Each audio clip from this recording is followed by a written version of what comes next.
السلام علیکم، میں ہوں ڈاکٹر نذیر صدیقی اور آپ دیکھ رہے ہیں میرا یوٹیوب چینل۔ خواتین و حضرات، کہنے کو تو پاکستان ایک زرعی ملک ہے، کیونکہ ہمارا آبادی کا بیشتر حصہ تقریباً 70 سے لے کر 80% تک دیہات میں رہتا ہے، جو کسی نہ کسی سلسلے میں کسی نہ کسی حوالے سے زراعت کے ساتھ منسلک ہے، اور یہ سلسلہ کئی عصروں سے چلتا ہوا آ رہا ہے جب پاکستان میں پانی کے وسیع ذخائر تھے۔ لیکن بدقسمتی یہ ہے کہ پاکستان میں زراعت کو کبھی بھی حکومتوں نے انڈسٹری کا درجہ نہیں دیا۔ یہاں صنعت کاری کو، صنعتوں کو، مختلف انڈسٹریز کو تو صنعت کا درجہ دیا گیا ہے، لیکن زراعت کو نہیں دیا گیا۔ حالانکہ پارلیمنٹ میں انڈسٹریلسٹ بھی موجود ہیں اور زراعت سے منسلک ذمہ دار بھی موجود ہیں، لیکن انڈسٹریلسٹ جو ہیں انہوں نے دلچسپی لے کے ہماری پالیسی سازی کے ادارے جو ہیں ان کو انفلوئنس کر کے انڈسٹری کو،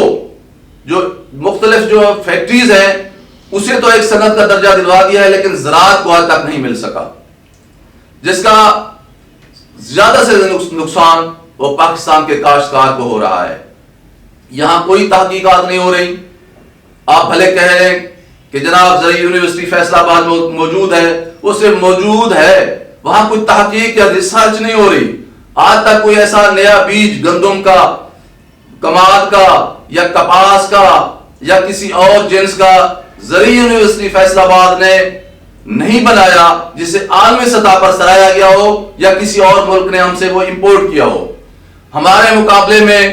اگر آپ مشرقی پنجاب کو دیکھ لیں جو کہ بھارت کا حصہ ہے، وہ ایک صوبہ پورے ملک کو گندم اور دیگر زرعی اجناس فراہم کرتا ہے۔ کیوں؟ اس لیے کہ وہاں تحقیقات ہوتی ہیں، وہاں کے ادارے اپنی ذمہ داریاں نبھاتے بھی ہیں، سمجھتے بھی ہیں، لیکن بدقسمتی سے یہاں نہیں ہو رہا۔ اس کے علاوہ یہاں یہ بھی ناانصافی کی جاتی ہے کہ جب گندم کاشتکار بیچتا ہے، مثلا پچھلے سال جو گندم اس نے بیچی وہ ہم نے 1200 سے لے کر 1300 یا 1400 روپے پر فروخت کی، اب وہی گندم پیسے والے لوگوں نے ہم سے خرید کے سٹاک کر لی، اب وہ 2500 سے لے کر 3000 روپے تک بیچ رہے ہیں اور کوئی ان کی گرفت نہیں ہو رہی۔ وہ اپنی مرضی سے آزادانہ طور پر 100 گنا منافع کما رہے ہیں۔ ایک تو کاشتکار کو یہ تکلیف ہوئی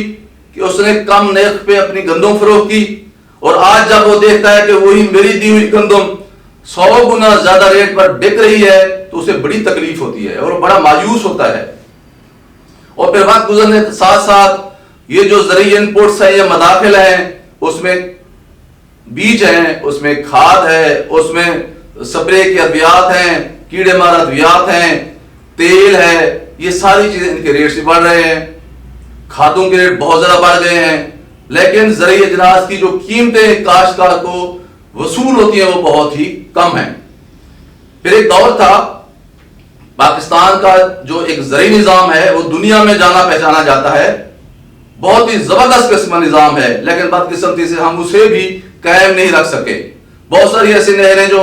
ماضی میں سالانہ طور پر چلتی تھی، مثلا ہیڈ پنجنند جو پنجنند علی پور سے نکلتی ہے نہر اور رحیم یار خان تک چلی جاتی ہے، سالانہ چلتی تھی، اب اسے ششمائی کر دیا گیا ہے۔ لیکن اب آپ دیکھ لیں، آپ اندازہ کریں، ناانصافی کا اندازہ کریں کہ آج 1 دسمبر ہے، لیکن اس کے باوجود بھی نہریں بند ہیں، حالانکہ گندم کی کاشت مکمل ہونے والی ہے۔ کسان اپنا جو اس کے گھر میں جو کچھ بچا ہوا تھا وہ بیچ کر، سود پہ پیسے لے کر، اپنے جانور بیچ کر، وہ ڈیزل کا تیل خرید کر،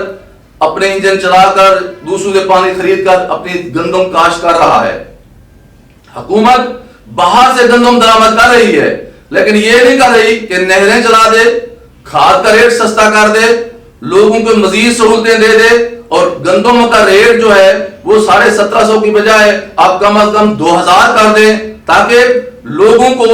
اس سے موٹیویشن ملے اور وہ زیادہ سے زیادہ گندم کاشت کریں۔ اب وہی پیسے جو آپ امپورٹ پہ خرچ کرتے ہیں وہی آپ اپنے کاشتکار کو دیں، اس کا گھر بھی خوشحال ہوگا، ہمارا ملک بھی جو ہے خوشحال ہوگا، اور اس سے جب